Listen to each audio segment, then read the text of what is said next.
Good morning, everybody. It's 6:03 a.m. Today is the 23rd of January, Tuesday. I'm going to try and do my best at this point, from this point forward, to be as clear and concise and to the point as I can in my little intros to these videos. Which makes that previous statement all that more glaring.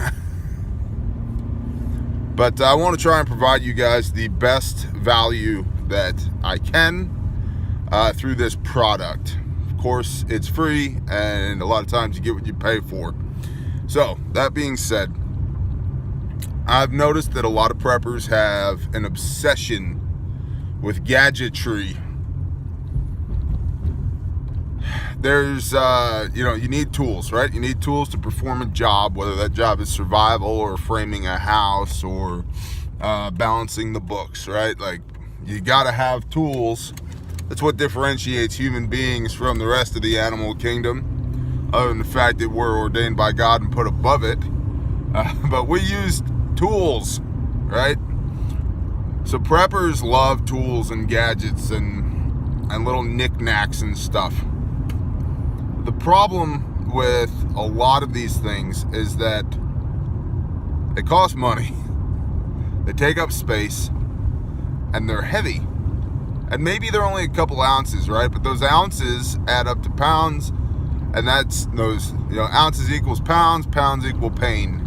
So if you have to carry a 60-pound rucksack for any distance, I don't care if you're a big, tough dude. Is that better than carrying a 35-pound rucksack? Depends. There's an old saying, if you can ruck it, F it. Yeah? Tell that to your lumbar spine after a couple of days. So, it's about capabilities versus weight, right? Firepower versus mobility is nothing fancy would say. Here's the issue. A lot of that crap that you're putting into your bags or strapping onto your body or loading onto your plate carrier or whatever isn't doing anything for you other than making you feel cool and or giving you a false sense of security. There's good weight and there's bad weight, right? And everybody has a preference, but I'll give you an example. I saw a guy on the internet wanted to know what the best IR strobes and IR patches were for he and his family to equip themselves with, so when SHTF, they can move around in the dark and be able to see each other. A couple problems with that from my vantage point. Maybe he knows something I don't. But IR patches are used on battlefields for IFF, identification friend or foe, right? And the last thing I would want is one group of soldiers to think that I was a different group of soldiers when I was not a soldier at all involved in whatever conflict was going on. That'd be the first thing. The second thing is, at night, if anybody else has night vision capabilities, FLIR, forward-looking infrared, or whatever, you're gonna, dude, like a spotlight, people are gonna pick you up. That stuff costs money. That stuff takes up space, and it has weight to it. So what I told him was, you need to just, if you're worried about moving around in the dark with your family, get out into the dark with your family and move around and train past it. Whatever that issue is, train past it. Preppers are addicted to gadgetry stuff. I mean, we've all seen somebody's AR that weighs 12 pounds. It's got a scope on it and a red dot sight on it and, 45-degree angled backup sights on it. And it's got a green laser and an IR illuminator and a 500 lumen flashlight on it and a vertical grip and a bipod and a 60-round Magpul drum on it and a Magpul PRS stock, and it's got, come and take it smattered onto the side of it and all this crap The gun weighs 10, 11, 12 pounds.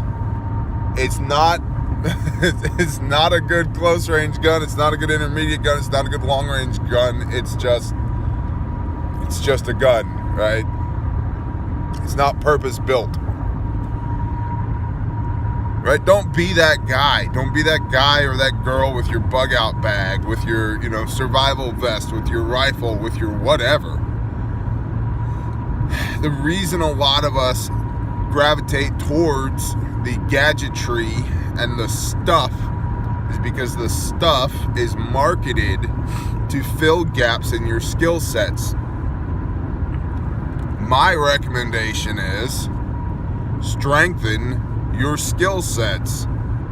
If you are really planning on surviving the end of the world, for whatever reason that might be, the second coming of Christ, or financial collapse, or a tsunami, or North Korea pops an EMP, or whatever, the Canadians get all pissy and decide they're going to come in to invade the United States, whatever, whatever happens, if that's your goal, your cell phone's probably not going to work. You're not going to be able to hop on YouTube or Google and figure out how to do something. You're going to need to know how to do it beforehand. You're probably, if you're going to have to bug out, not going to be able to take your vast library of resources with you, right? So physical, visceral skills matter. And the more physical, visceral skills you have and the stronger they are, the less gear you need. The less gear you need, the more mobility you have, because you're not carrying a 65-pound rucksack, you're carrying a 35-pound rucksack. Now, if you have to cover distance, you can either move faster or you can move the same distance in a shorter period of time, both of which are very valuable. By the way, if you can't walk a mile without your rucksack on right now, just stop. Stop prepping right now and go join a gym. Go walking. Go walk around your neighborhood. Go for a hike, whatever. But if you can't even carry a rucksack, there's no point in having one. You're not going to magically get stronger or magically get healthier the day that something happens. So you really need to focus on that as well. But strengthen your skill sets now while you can. And I mean, most of these cost like no money. Like building a fire costs very little money. Learning how to prep firewood costs very little money. Hunting, yeah, you can make that argument. That costs some money, right? Trapping, not so much. Make sure you're legal. Know your state's requirements. Fishing, same thing. Doesn't cost that. Low barriers to entry here. Like first aid, call your local Red Cross. They will teach you for free, right? Shooting costs money, just mostly because of ammo. And if you don't know how to shoot, all you have to do is ask anybody who has a gun if you can go shooting with them, and I can pretty much guarantee you their answer is going to be yes. Okay? What else do you need to know? Everything. You need to know everything. Basic construction skills, basic mechanic skills,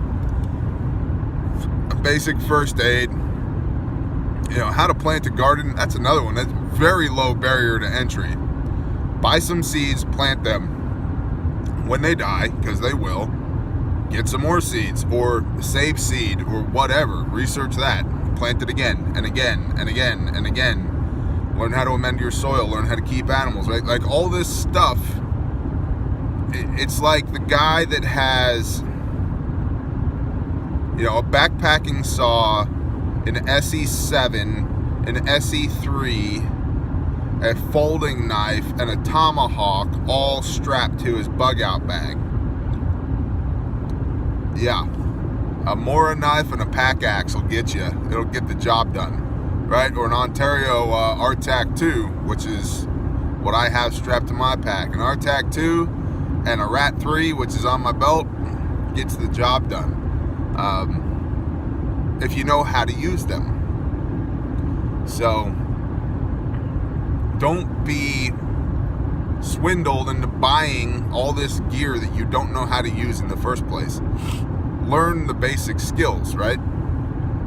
You don't buy a teenager on their 16th birthday, unless you're an obnoxious a-hole, a Lamborghini, because they don't know how to drive yet, right? They don't need that gear. They need like a 1982 Honda Civic. It's mostly pale blue with one brown door and it's missing 3 hubcaps, because they're gonna wreck it, right? Low barrier to entry. If you're new to prepping, that's where you are. And we see a lot of preparedness as stockpiling things. Having food on the shelf, having tools in your bug out bag, having, all this different stuff, right? But we fail to see, by and large, preparedness as stockpiling skills and knowledge with muscle memory and with your brain. There are a lot of people, especially in the bushcrafting community, which used to just be called camping, but in the bushcrafting community, there's a lot of people that go out in the woods with next to nothing and don't just survive, they thrive, because they know how to do it. You can create creature comfort by having a larger amount of gear in your rucksack in the short term, but in the long term, you're going to pitch that weight, your back's going to hurt, your knees are going to hurt, your feet are going to hurt, your neck and shoulders are probably going to hurt, and it's going to be bad. So I would advise you, Mr. New Prepper or Mr. Moderate Prepper or Mrs. New or Moderate Prepper, to ditch most of the toys. Figure out the bare minimum that you need, and the way you do that is go live out of your bug out bag for a weekend. Just do it. Just go to a camping site, bring just your bob, and do it. And then figure out, man, I really needed extra socks. All right, throw an extra pair of socks in there. A mosquito net would have been great. A couple of tea light candles and fire making would have been so much easier. Okay, now you know what you need to throw back in, right? But you also know what you can get by on if you need to. It's no longer a fantasy, right? Move from thinking about it to being a practitioner of. Because if shit hits the fan and you're not a practitioner of, it doesn't matter how much food you have on the shelf. It doesn't matter how many knives you have or how many rounds of ammo you have stockpiled. If somebody's coming over your hill and your AR is not sighted in and you don't know how to put rounds on target because you're not a practitioner, it doesn't matter. Become a practitioner. Let that sink into your brain pan. Think about it. Hopefully you're offended, because offense will lead to action. Either to call me an a-hole or for you to get squared away. One or the other. Y'all have a wonderful day.